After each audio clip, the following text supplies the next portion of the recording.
I left a party after a stupid prank, and it tore my family apart.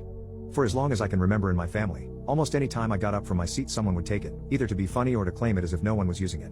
And as a teenager it literally got to the point I bought my own folding chair so I could pick it up and carry it with me. If I left it where it was, someone would take it and then get mad when I wanted it back. As an example, on a holiday last year I got up from my chair for a moment to help with something and came back to find a kid in it. Then the family berated me for wanting them to move. But I tell them that when a man owns and brings his own chair, he expects to be able to use it.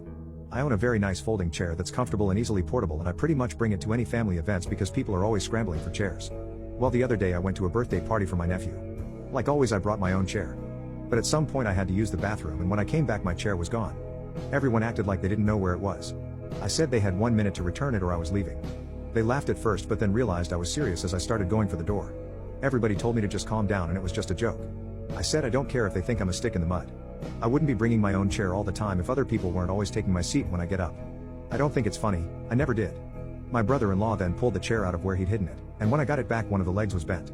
I said it was not like this before, and how could he possibly have done this to a metal chair? He said he could fix it and tried to unbend it, but only made it worse.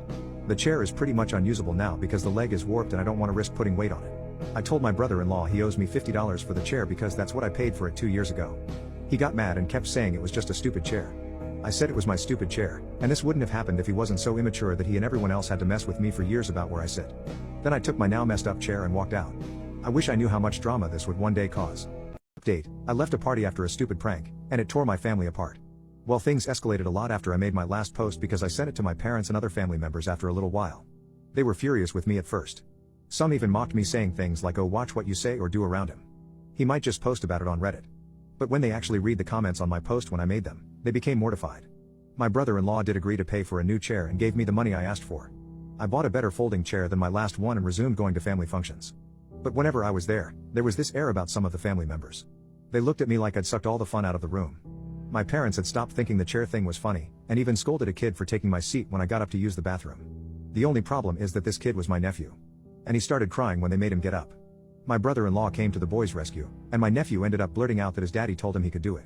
When I was out of the bathroom, there was a big fight about it going on. Several family members, including my sister and brother-in-law, were all yelling that it was just a damn chair and I shouldn't be so butthurt about it. My parents demanded to know why they were so butthurt about not being allowed to screw with me anymore. What was their motivation after doing it for so long? It made no sense and wasn't funny anymore. And that's when I intervened. I told them none of this crap would have ever happened if they hadn't been so intent on messing with me when there really was no point to it. I only started bringing my own chair because I could never find a stable place to sit. And if they still thought they were in the right about the situation, then they were just bullies, plain and simple. And what kind of example is that to be setting for your son? My brother-in-law raged, grabbed my new chair and hurled it through the living room bay window. There was a bit of a pause before he realized what he'd just done, then he took off in his car and left my sister and nephew there. My parents got my sister to call him, and over the phone they threatened to go to the police if he didn't pay for the damages. He yelled a few swears until my sister took the phone back. She said that he can either make things right or she'll divorce him. Well, that did the trick because he came back looking like a kicked puppy with his head hanging low. He apologized to me and my parents without even looking at us, said he'd pay for the new bay window and left again. My sister said he drank himself to sleep that night. My new chair was just fine. It took being hurled through a bay window like a champ. There was hardly a scratch on it. My brother hired a window company to come and replace the window. And they had to measure and order a new one before it could be installed. Until then the window had to be covered with plywood. The family was still divided about the situation for a while. Mainly my brother-in-law's parents, my uncle, and a couple cousins blamed me and called me obnoxious for insisting on bringing my own chair and refusing to let anyone else use it. So I compromised. I said that if I had a good designated seat that no one will try to take away, I'll leave my chair in my car. It took 2 more family barbecues before they finally agreed to this. Since then I've left the chair in my car unless there really wasn't enough seating. And that's only happened once since. The problem is that even though they stopped screwing with me, they were still screwing with each other until things went too far. They still like to take each other's seats, but I guess others were following my example because they put their feet down and demanded it stop. It's been going on for decades, and they've had enough. My brother-in-law stayed out of the fight entirely and hasn't caused any more trouble. But for several family functions a number of people didn't bother to show up. My mother was broken up about it because she loves hosting parties. It took months, but everything more or less normalized again. Without the chair thing going on, some have resorted to other stupid pranks like a little device you hook to a chair that makes farts. They didn't do this to my seat, but did it to a cousin. This cousin got really petty at the next party and let out real farts. He said he ate a whole pack of fiber bars and had eggs for breakfast. It was damn nasty. Other pranks included hiding eating utensils, a stink bomb, hiding some sort of monster thing in the toilet, putting cellophane in a doorway, ripping paper when somebody bends over, messing with drinks, hiding shoes, and finally the one that really infuriated my aunt and uncle when a party was held at their house, a glitter bomb. They got the carpet professionally cleaned and billed the person who made the glitter bomb for it. So now pranks are just over. They don't want any more, and I'm fine with that. But the last few family functions have been a bit dull.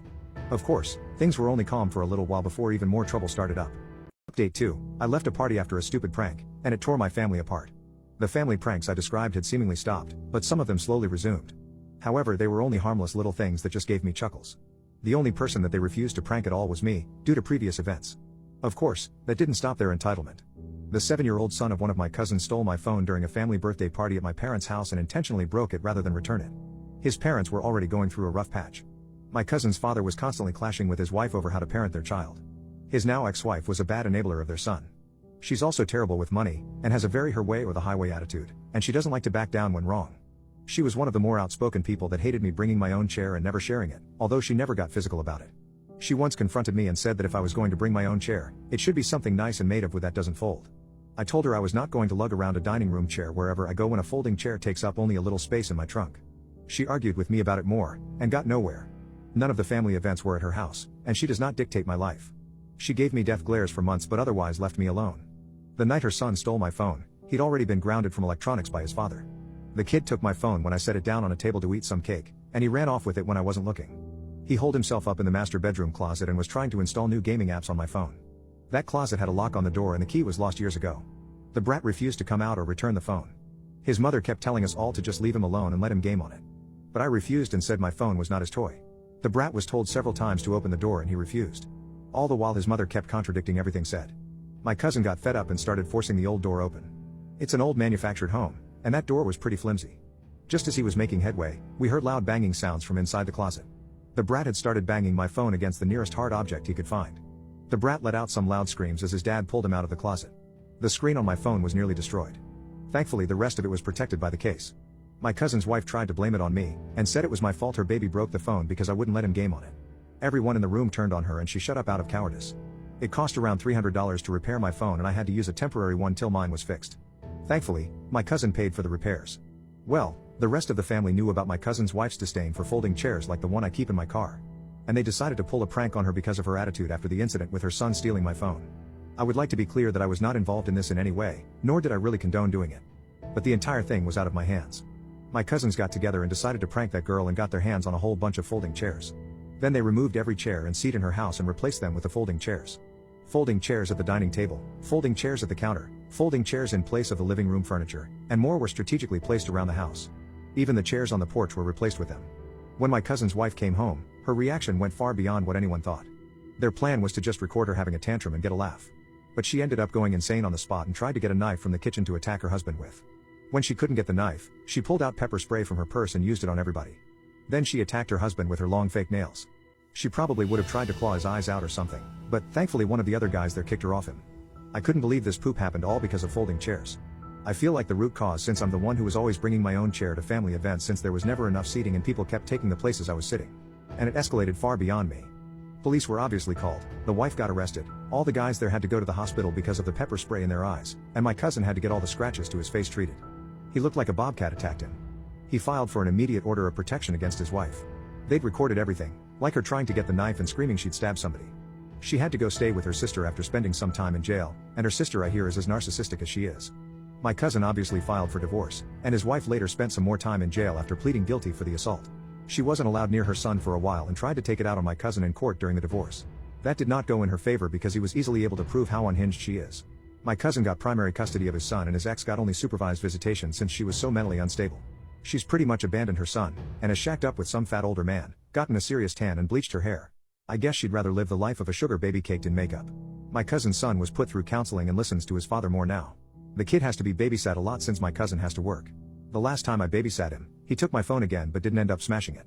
That's progress.